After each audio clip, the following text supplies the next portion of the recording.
Hello, good afternoon, everybody. It's Mr. Sanchez making a video. It's been a long time since I made a video, so forgive me if I make any mistakes. I haven't done math like this in a while. Anyways, today's a calculus video. We're going to be doing Riemann sums. Our learning target today is to be able to compute left and right Riemann sums. Oops, I forgot an N here. Riemann sums. You will need a calculator today. It'll make your life so much easier. And yeah, let's get started. Before we begin, we're gonna need to learn a little bit about summation notation. If you've never learned what summation notation is, you're gonna look at this and be like, what does that mean? So let's go ahead real quick, start from the beginning. All right, so this symbol right here is the Greek letter sigma, and we're gonna let that be N I equal to 0 to power of n. So this means the summation of I from I being 0 all the way to n, and then usually you're going to have the variable in that summation I. What this means is that we're adding up a number. It's going to be 0 plus 1 plus 2 plus 3 plus dot, dot, dot, dot, all the way to reach n. Okay, so that's what that means. Yeah, so we're gonna repeat summation means we're gonna have repeated addition up until we reach the number at the top. We start at the bottom number at the bottom, I equals 0, and we go all the way to the number on top, which is n. So, if I say the summation of I, that's what I mean. So if you're gonna see this notation, it's gonna change. We're gonna use it a lot. This is Riemann sums, so it's a little bit easier than usual than but just it's a little tedious, and we're gonna go over what it means to do a Riemann sum. So Riemann sums is a technique to find the area under the curve. Now they're approximations, so they're not gonna give you the exact area, but it is going to give you either an overestimate and underestimate, and we will show you what we mean by that. So we're going to begin with a left Riemann sum. So a left Riemann sum means that we're going to be using endpoints. Okay, so we look at this graph here. A left Riemann sum means that we're going to pick points on our graph, and that's how we're going to find our area. We're going to be using rectangles. So in this case, you'll be picking points on the left, and that's going to be our partition. This is how we're going to divide our graph. Okay, and then we're just going to keep making these rectangles here.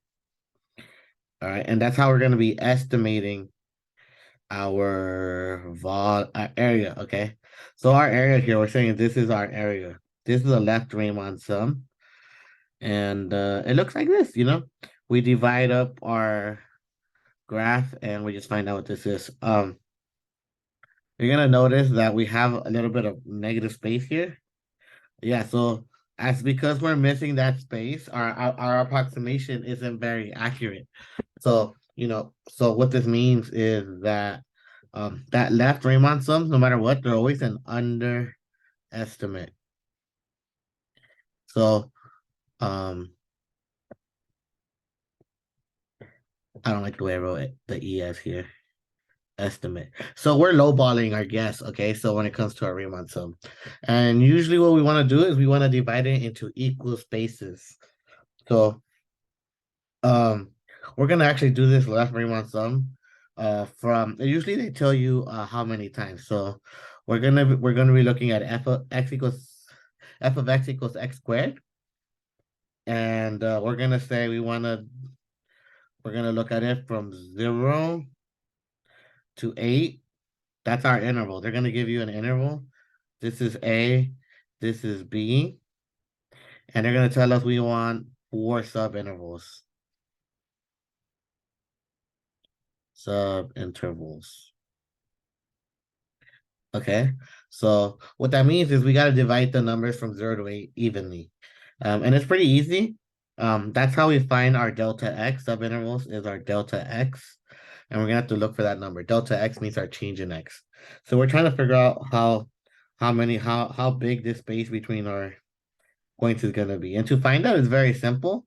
You're gonna do b minus a over 2. That's what our delta x is gonna be no, I'm sorry, not over 2, but over n. And because our n here is 4, it's gonna be very easy. You're gonna have 8 minus 0 over 4, and this equals 2.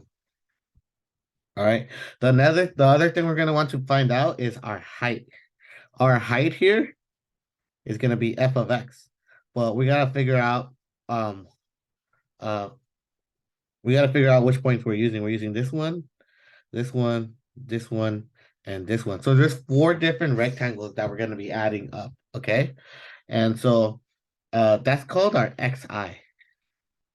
Okay, so we need to figure out what these are. So when you're using a left Riemann sum, you're gonna start at a.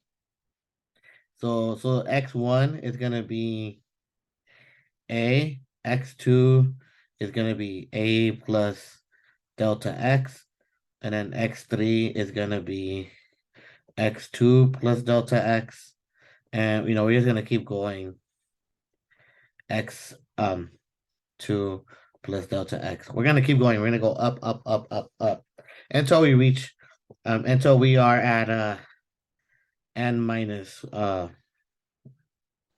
minus 1 x up n minus 1. And is what you're probably wondering is what's x up n minus 1. Basically our n has to be so we want to be a total of 4. So 1, 2, 3, 4. I repeated myself. Yeah. X sub. I'm sorry. I'm sorry.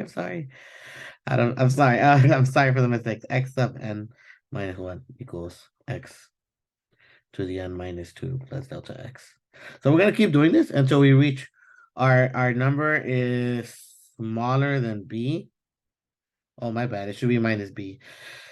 But we're gonna keep repeating this addition. I know it's kind of confusing right now, but it'll make more sense right now. So we know what our x sub our delta x is, and basically I got kind of a little distracted here, but basically we're gonna be using our notation like this. It's gonna be I is equal to 1 here because we're starting at 1 to n of we're always gonna do delta x times f of x I. So what this means is to find the overall summation, we're trying to find delta x times f of x1 plus delta x times f of x2 plus delta x f of x3 all the way until we reach f plus delta x f of xn. So we want to reach that many subintervals. So I guess since we have our subintervals is 4, you're gonna want to get there. And this is actually the formula we're using, but we're not gonna be doing this. You can simplify our problem to be delta x times f of x1 plus f of x2 plus f of x3, and then you're gonna keep going blah blah blah all the way to reach f of x sub n. Our little letter is just our little subinterval is how many our numbers we're using, and this is a slightly more complicated topic, and we're gonna need more space than I thought to keep explaining this. But I'm gonna go ahead and erase some things, okay? So I'm gonna erase this part right here that we just wrote, and I'm gonna go back to where we were. All right, so when we're talking about f of x squared, you're going to want to just look at where we're starting. So we're gonna start our x1 is gonna be 0 because this is our first point, and then our x2 is gonna be 0 plus 2, right? That's this one right here. So 2. X3 is gonna be 2 plus 2, which is 4. And the x sub 4 is going to be 4 plus 2, which is 6. All right. So these are the x values we are going to be using. Okay, so we're going to be using 0, 2, 4, 6. And we're not going to be using 8 because we do not care about 8. So when we're saying finding the area from here to here, so our graph is going to keep going there, but we're basically looking for this area here. And as you're gonna see, it's gonna be a underestimate because we're gonna get it seriously low.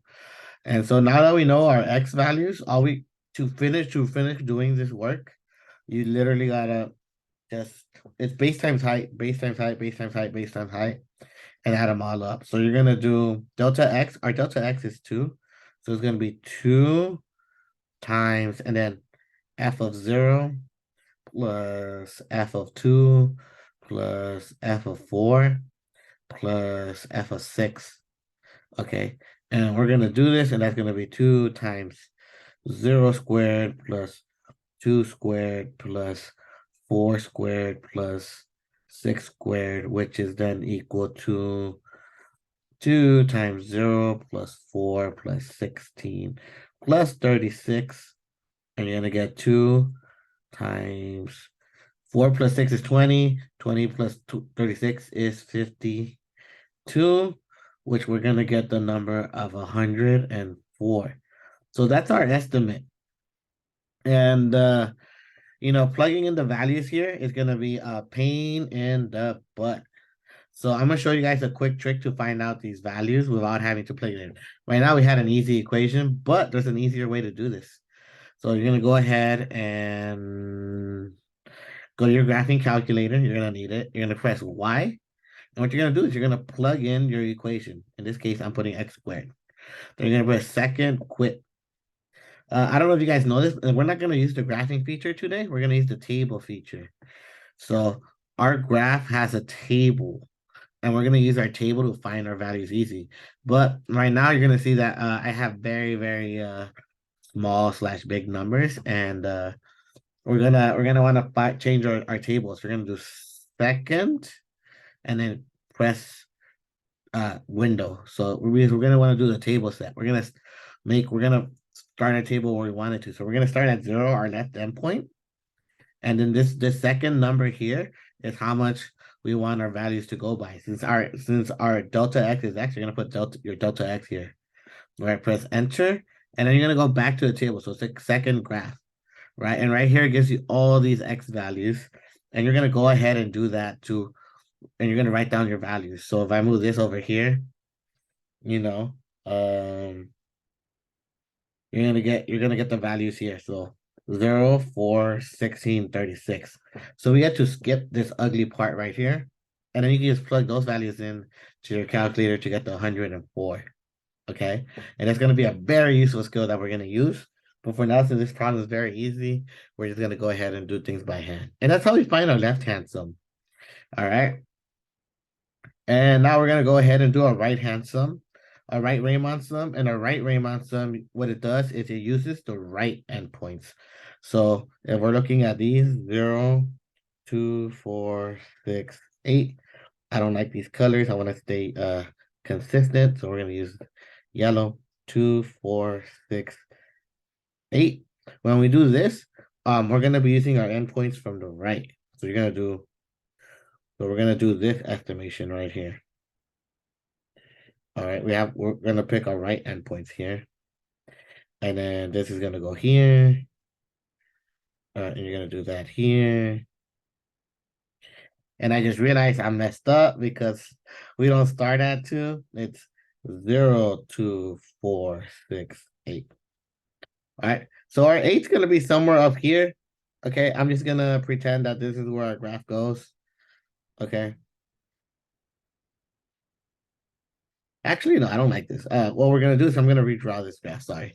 I'm going to redraw it so that we make sure that 8's somewhere up here. This is not an accurate graph, obviously. But let's say our point's going to be here. When you draw your rectangle, it's going to look like this. You're going to draw a rectangle here. It's going to look like this. One right here, like this.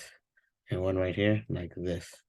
So as you can see, we have a lot of extra area volume here. So when you do the right Reimann sum, this is what we call an overestimate. Okay? This is what you call an overestimate. That means that our area is going to be a lot bigger than it actually is. Okay? And once again, we're going to use the same points the same limitations, our intervals from 0 to 8. And we want our we want 4 sub intervals. So our delta x is going to be b minus a over n, which we said was 2. All right. For our right Reimann sum, you're gonna start from B. So your x1 is gonna be B. In this case, it's gonna be 8. And you're gonna do your x2 is gonna be 8 minus your delta x. In this case, 2, which is 6. Your x3 is gonna be 6 minus 2, which is 4. And your fourth subinterval is gonna be 4 minus 2, which is 2. So these are the values we're gonna be using. Okay. So we need to, so when you write our equation, the summation of from I equals 1 to I guess 4 in this case is going to be delta x times f of x sub I, which means we're going to try and do this summation right here, which is delta x times f of x1 plus delta x f of x2. So this is the long formal way of writing it. And you guys got to practice writing this notation. So make sure you guys copy everything as you guys are writing. Okay. And then you do that. And, you just repeat. You've noticed they all have delta x. So you can factor this out. And all we're trying to do is find out what f of x1 plus f of x2 is plus f of x3 plus f of x to the power of f of x4, right? And we said here our delta x is 2, and we're trying to do f of 8 plus f of 6 plus f of 4. Oops, sorry, put the f of 4, and then plus f of 2. Now, like I said, you can use a calculator to do this part, but we're going to do this by hand. So we're doing 8 to the power of 2 plus 6 to the power of 2 plus 4 to the power of 2 plus 2 to the power of 2. Remember, we're doing power of 2 because our equation was x squared. We do some math, and that's going to be 2 times 64 plus 36 plus 16 plus 4. We know this part is 52, so it's 2 times 64 plus 52, 56, I believe, which then turns into 2 times, wow, that's a big number. 120, which then equals 240. And as you can see, we're way over. To find the exact area under the curve from 0 to 8, what you'll do is let me just go ahead and write it over here. To find the exact area, we've already gone over this semester. The exact area is going to be the integral from 0 to 8 of f of x dx. In this case, to find the exact area, if you're wondering, is the integral from 0 to 8 of x squared dx, which gives us x to the power of 3 over 3 from 0 to 8. That's going to give you 8 to the power of 3 over 3 minus 0 cubed over 3. That goes away, and you're going to get, 64 times 4? I mean, times 8. Actually, I have the calculator app, so let's go ahead and just plug that in.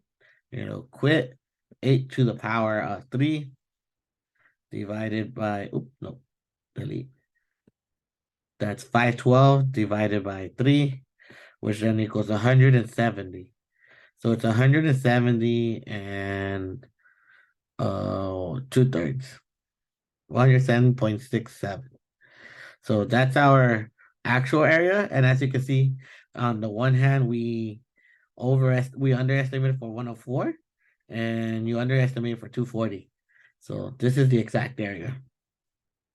Now you're gonna go ahead and try and do this problems on the bottom. You want to do, I gave you this equation, x cubed plus 1, f of x equals x cubed plus 1. And we're still going from 0 to 8. You're gonna do 4 subintervals. That's n equals 4. And you're gonna go ahead and solve it. And I'll go ahead and get you started a little bit. We're gonna say delta x here is b minus a over n. This is A, this is B, so you're going to get 8 minus 0 over 4, which is 2. All right. And it's going to be the same exact points as this, and then you're going to go ahead and do that in your calculator. And that's it.